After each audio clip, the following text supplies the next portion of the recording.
13 फरवरी को world radio day मनाया जाता है। रेडियो पर चर्चा करने के लिए नोएडा स्थित मावा स्टूडियो में 3 दिवसीय 12वें ग्लोबल फेस्टिवल ऑफ जर्नलिज्म के दूसरे दिन के पहले सत्र में fastest emerging medium of media radio विषय पर चर्चा की गई। भारतीय संस्कृति के अनुसार द्वीप प्रज्वलन और गणेश वंदना के साथ कार्यक्रम की शुरुआत की गई।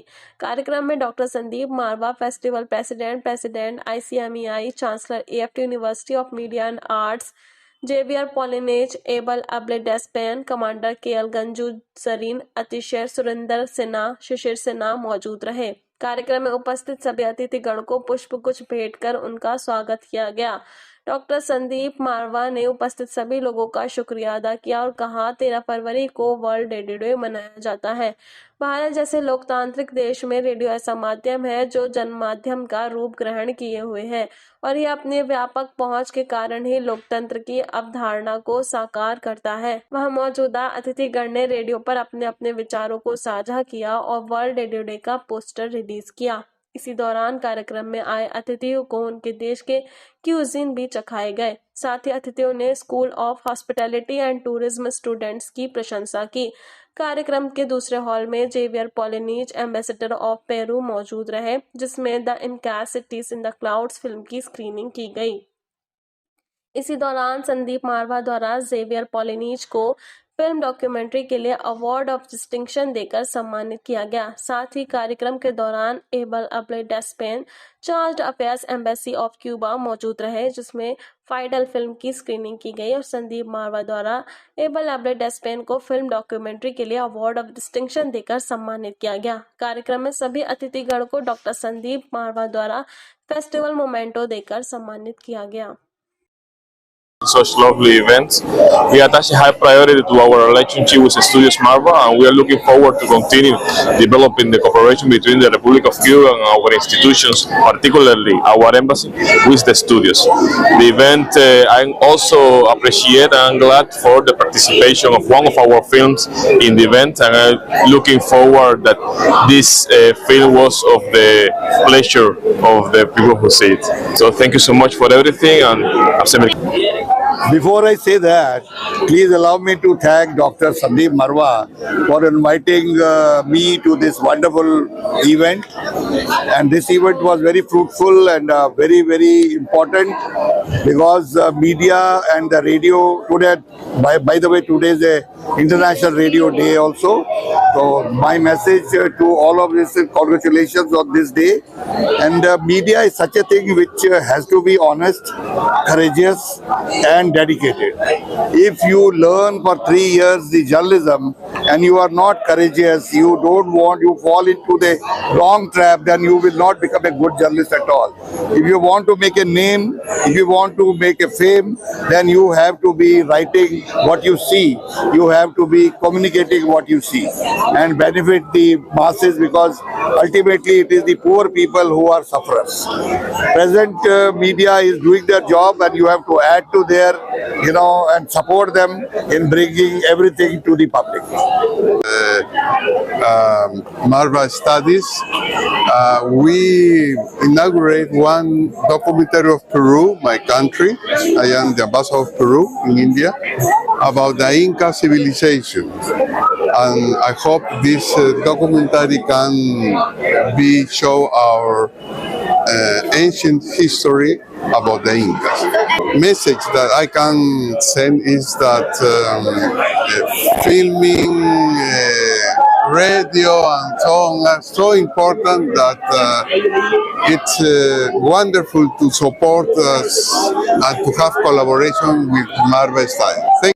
हो सकता है आज इंटरनेट है, हो सकता है कल कोई और ऐप आ जाए, बट रेडियो का जो अपना चार्म है वो कभी लूज नहीं होगा। आज भी आप देखेंगे ट्रैफिक में, खुद ही नज़र फेर लेना कितने लोगों ने ट्रैफिक में ट्यून इन करा होता है, तो उनका वो साथी है और साथी छूटते नहीं है। दौर बदलता है, साथी नहीं बदलता। स्टोरी और मेरा एक्सपीरियंस दो अलग जवाब है इसके। एक्सपीरियंस मेरा यार, रेडियो मिर्ची एक बहुत बड़ा ब्रांड है, वो 2015 में लास्ट उन्होंने रेडियो हंट कराया था, जिसमें ऑल ओवर इंडिया से 4-6 हज़ार पार्टिसिपेंट्स थे, तो उसको जीतना मुझे लगता है बड़ी अचीवमेंट थी। So I am the winner of the hunt. तो वो एक्सपीरियंस मैं कभी नहीं भूलता, क्योंकि मेरे घर वालों का कोई सपोर्ट नहीं था उस टाइम पे, उनको इनफैक्ट पता भी नहीं था। तो मैं तो बाइक के लालच में भी आ था, क्योंकि वो जो जीतता उसको बाइक भी मिली। तो जब मैंने उन्हें जीता और फिर बताया, वो जो खुशी थी वो शायद 5-6 सेकंड का पल था, पर वो मेरी लाइफ से कभी नहीं जाता।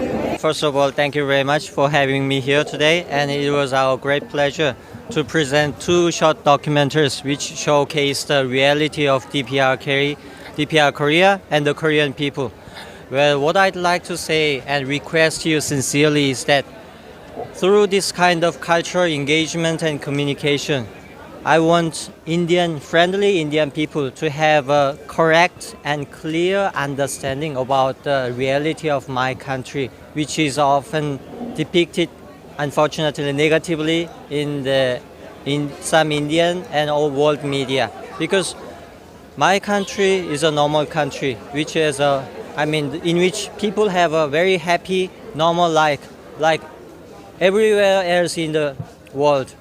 And we want to showcase, on contrary to what is usually depicted in other media, that we are happy people and we lead a normal life, and we want to have a good relation with Indian people and other countries.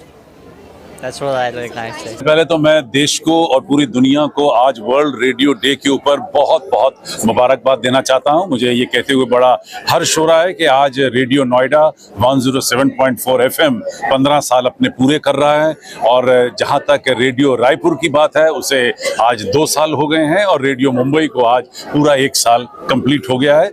हमें बड़ी खुशी है कि हम लोग radio के इस क्षेत्र में भी एक अपना नया मकाम हासिल कर चुके हैं और कर रहे हैं। अभी सुबह आज 12th global festival of journalism का दूसरा दिन है, और सुबह से बेहतरीन तरीके से हम लोग क्यूबा की, पेरू की, नॉर्थ कोरिया की फिल्में जो हैं दिखा चुके हैं। इनकी डॉक्यूमेंट्रीज जो पहली 20 फिल्मों में आई थी उनका प्रदर्शन चल रहा है, और अभी हाल ही में हम लोगों ने एक भव्य कार्यक्रम खत्म किया है जहां हम लोगों ने वर्ल्ड रेडियो डे को सेलिब्रेट किया है। रेडियो जो है वो एक बहुत ही पॉपुलर माध्यम है मीडिया का, और जो चीज़ अखबार के जरिए या टेलीविजन के जरिए दिलों तक नहीं छू पाती वो रेडियो के जरिए दिल तक पहुंच जाती है। ये रेडियो का एक बहुत बड़ा चमत्कार है।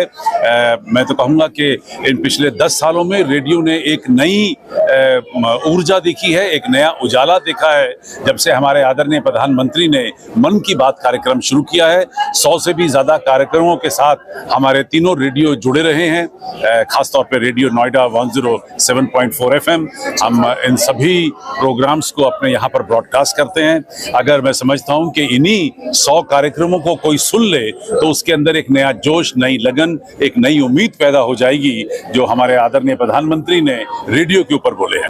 72 मुल्क इस वक्त ग्लोबल फेस्टिवल ऑफ जर्नलिज्म की 12वीं इस एडिशन के साथ जुड़े हैं, और सभी देशों से और प्रदेशों से और विभिन्न स्थानों से हमें कल से आज सुबह तक खूबसूरत तरीके से मैसेजेस आ रहे हैं मुबारकबाद के, और मुझे अच्छा लग रहा है कि कल 7000 से भी ज़्यादा फुटफॉल थी, आज लगता है उससे भी ज़्यादा होगी, और कुल जोड़ के ये 3 दिन का जो भव्य कार्यक्रम है अपने आप में एक नया रूप धारण कर रहा है।